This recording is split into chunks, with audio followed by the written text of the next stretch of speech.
মানুষের যেমন পেটের খাবার লাগে, মানুষের তেমন আত্মার খাবার লাগে, কিন্তু মানুষ বুঝে না। মানুষ কেন বুঝে না? মানুষের এই শরীরটা তৈরি হয়েছে দুনিয়াতে। এই শরীর কোথায় তৈরি হয়েছে? দুনিয়াতে, মায়ের পেটে। আর আত্মা কোথায় তৈরি হয়েছে? আত্মা কি দুনিয়াতে তৈরি হয়েছে? আমাদের প্রত্যেকের ভিতরে একটা জিনিস আছে যেটা দুনিয়ার নয়, সেটা আল্লাহর পক্ষ থেকে পাঠানো, সেটা হচ্ছে আমাদের আত্মা। এই জন্য যখনই গুনাহের কথা আসে তখনই আল্লাহ দোয়া শিখিয়ে দিয়েছেন, রব্বানা যালামনা আনফুসানা, আমরা আমাদের আত্মার উপর অত্যাচার করেছি। আল্লাহ বলেননি গুনাহ করেছি। ইন্নী যালামতু নাফসি, আমি আমার আত্মার উপর অত্যাচার করেছি। আল্লাহ বলেননি গুনাহ করেছি। কেন? যখনই মানুষ গুনাহ করে তখনই সে তার আত্মার উপর অত্যাচার করে। কেননা এই আত্মা তো সেই আত্মা, এই আত্মা তো সেই আত্মা যে আত্মা আসমানের জগতে আল্লাহকে বলেছিল আলাস্তু বিরব্বিকুম ক্বালু বালা, আল্লাহ বলেছিল আমি কি তোমাদের প্রতিপালক নই? এই আত্মাও বলেছিল হ্যাঁ আপনি আমাদের প্রতিপালক। কিন্তু দুনিয়াতে আসার পর ওই আত্মাকে তার প্রতিপালক থেকে দূরে সরিয়ে দেওয়া হয়েছে। ওই আত্মাকে তার প্রতিপালক থেকে দূরে সরিয়ে দেওয়া হয়েছে। পিতার সাথে সন্তানের দূরত্ব যত কষ্টের, মায়ের সাথে সন্তানের হারিয়ে যাওয়া বিচ্ছেদ হওয়া যত কষ্টের, বন্ধুর সাথে বন্ধুর হারিয়ে যাওয়া বিচ্ছেদ হওয়া যত কষ্টের, আল্লাহর সাথে বান্দার সম্পর্ক ছিন্ন হওয়া তার চেয়ে হাজার গুণ কষ্টের, তার চেয়ে হাজার গুণ কষ্টের, তার চেয়ে হাজার গুণ কষ্টের। আমাদের প্রত্যেকের আত্মা কষ্টে আছে, কিন্তু আমরা অনুভব করি না। আমাদের প্রত্যেকের আত্মা দুঃখে আছে, কষ্টে আছে, অত্যাচারিত অবস্থায় আছে, নির্যাতিত অবস্থায় আছে, আমরা কেউ অনুভব করি না। আমাদের অনুভব করতে দিতে হবে। কেন অনুভব করি না? আমরা সবাই নিজেদেরকে ভুলিয়ে রাখি গানের মাধ্যমে, ব্যস্ততার মাধ্যমে, সংসারের মাধ্যমে, খেলার মাধ্যমে। আমরা নিজেদেরকে ভুলিয়ে রাখতে চাই যে আমরা একদিন মারা যাব। আত্মার কথাটা আমরা শুনতে চাই না। আত্মার কথা শোনার জন্য একটু সময় দিতে হয়। দুনিয়ার সব কিছু থেকে দূরে হয়ে আত্মার কথা শোনার জন্য একটু সময় দিতে হয়। মানুষের হাতে সেই সময়টুকু নেই। মানুষ হয় গান দিয়ে নিজেকে ব্যস্ত রেখেছে, না হয় জুয়া দিয়ে ব্যস্ত রেখেছে। ঘুমানোর আগ পর্যন্ত মানুষ মোবাইল চালায়। কথা কি ঠিক না ভুল বলেন তো? ঘুমানোর আগ পর্যন্ত যদি মোবাইল চালায় তাহলে সে তার আত্মাকে কখন বুঝতে দিবে যে সে তার আত্মার উপর অত্যাচার করতেছে? সে তো সময় দেয় না তার আত্মাকে। সে তো তার আত্মার উপর ব্যস্ততার মাধ্যমে, দুনিয়াবি আনন্দের মাধ্যমে ওই আত্মার উপর অত্যাচার করেই চলেছে। এই আত্মাকে যদি মানুষ শান্ত করতে চায়, এই আত্মাকে যদি মানুষ খাবার দিতে চায়, তো ইবনে তাইমিয়া মিথ্যা বলেননি। আল্লাহ বলেছেন আলা বিযিকরিল্লাহি তাতমাইন্নুল কুলুব, আল্লাহ সুবহানাহু ওয়া তাআলার স্মরণে মানুষের আত্মাগুলো প্রশান্তি পায়। কেন প্রশান্তি পায়? এই আত্মার সৃষ্টিকর্তা তো আল্লাহ। আপনি তাকে গুনাহ দিয়ে আল্লাহ থেকে দূরে সরিয়ে রেখেছেন। যখন আপনি আল্লাহর স্মরণ করেন তখন একটা সময় আসে এই আত্মা আত্মহত্যা করে পালিয়ে বাঁচার রাস্তা খুঁজে। হতাশাগ্রস্ত আত্মা, বিপর্যস্ত আত্মা হাজারো যুবক আছে, হাজারো যুবতী আছে যারা অন্যায় করতে করতে করতে করতে আল্লাহর থেকে আত্মাকে দূরে নিয়ে যেতে যেতে যেতে যেতে হতাশাগ্রস্ত, বিপর্যস্ত, চিন্তাগ্রস্ত, জীবনে শান্তি নাই। এসি রুমে থাকার পরও ঘুম আসে না। সুখ আর শান্তি এক জিনিস নয়। টাকা দিয়ে সুখ কেনা যেতে পারে, টাকা দিয়ে শান্তি কেনা যায় না।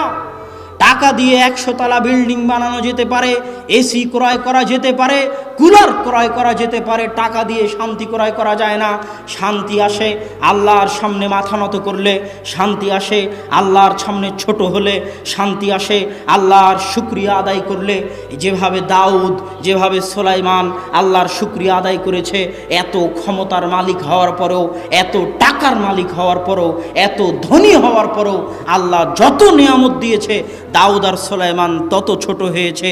আল্লাহ যত নিয়ামত দিয়েছে দাউদ আর সুলাইমান তত ছোট হয়েছে। আল্লাহর তত ইবাদত করেছে, আল্লাহর তত শুকরিয়া আদায় করেছে। কেননা এটার মধ্যেই আত্মার প্রশান্তি রয়েছে। আর যে জিকিরগুলো শুনে মানুষ লাফালাফি করে, যে জিকিরগুলো শুনে মানুষ বাসে উঠে, এই জিকির শয়তানের জিকির। কেননা এই জিকিরে আত্মা শান্ত হয় না। ওই জিকির সঠিক জিকির, যেই জিকিরে মানুষের আত্মাগুলো প্রশান্তি পায়। অতএব হে আমার ভাইরা, আমরা যদি আমাদের সময় বরকত খুঁজে পেতে চাই, আমরা যদি আমাদের জীবনে শান্তি আনতে চাই, তাহলে দুনিয়া থেকে একটু হলেও সময় বের করতে হবে প্রতিদিন আল্লাহ সুবহানাহু ওয়া তাআলাকে স্মরণ করার জন্য। যদি না পারেন সময় বের করতে, অন্তত পক্ষে যে কোনো মূল্যে দিনে রাতে 24 ঘন্টায় 5 বার আল্লাহকে স্মরণ করতে হবে। আকিমিস সালাতা লিযিকরি, দুনিয়ার মানুষ তোমরা সালাত আদায় করো, সালাত কায়েম করো, আমি আল্লাহ আমাকে স্মরণ করার জন্য। আল্লাহু আকবার। যদি না পারেন 24 ঘন্টায় আল্লাহকে সর্বদা স্মরণ করতে, আল্লাহ জানেন আপনি পারবেন না, কিন্তু কমসে কম কয়বার স্মরণ করবেন আল্লাহকে? 5 বার দিনে রাতে সালাতের মাধ্যমে আল্লাহকে 5 বার স্মরণ করতে হবে।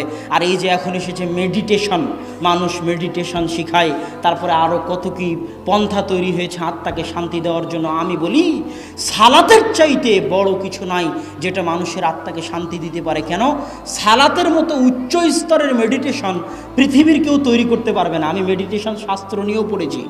মেডিটেশন শাস্ত্রের সর্বোচ্চ স্তর হচ্ছে মানুষ কাজ করা অবস্থায় ধ্যান করে।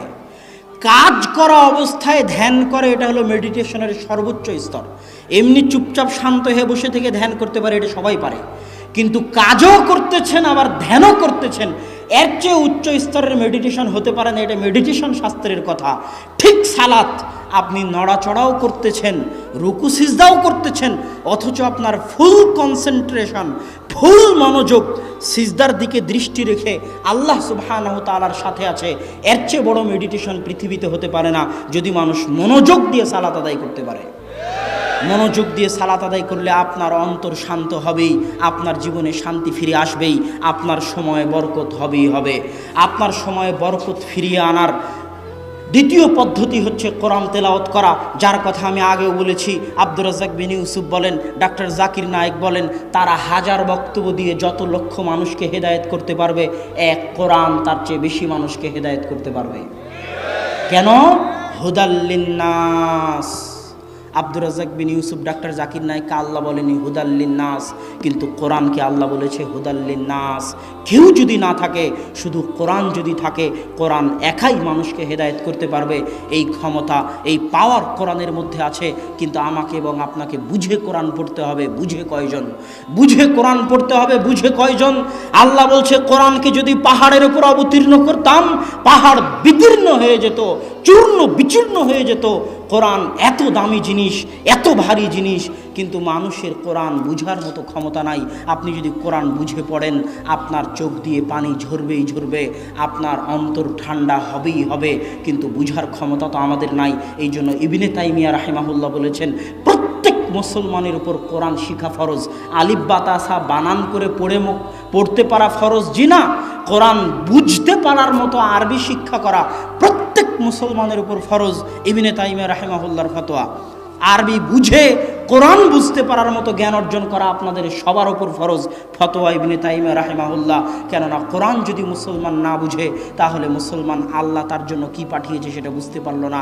কেননা কোরআন মানুষের জন্য এসেছে। মানুষ যদি মনে করে কোরআন শুধু মুহাম্মদ সাল্লাল্লাহু আলাইহি ওয়াসাল্লামের, তাহলে ভুল হবে। হুদাল লিন্নাস, প্রত্যেক মানুষের কাছে এসেছে। প্রত্যেক মানুষকে আরবি শিখে কোরআন বুঝতে পারতে হবে।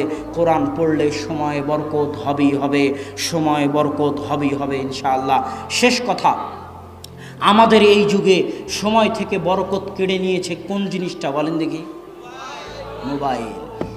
আমাদের এই যুগে সবার জীবন থেকে, সবার সময় থেকে সকল বরকত কেড়ে নেওয়ার সবচেয়ে বড় মাধ্যম হচ্ছে আমাদের হাতের মোবাইল।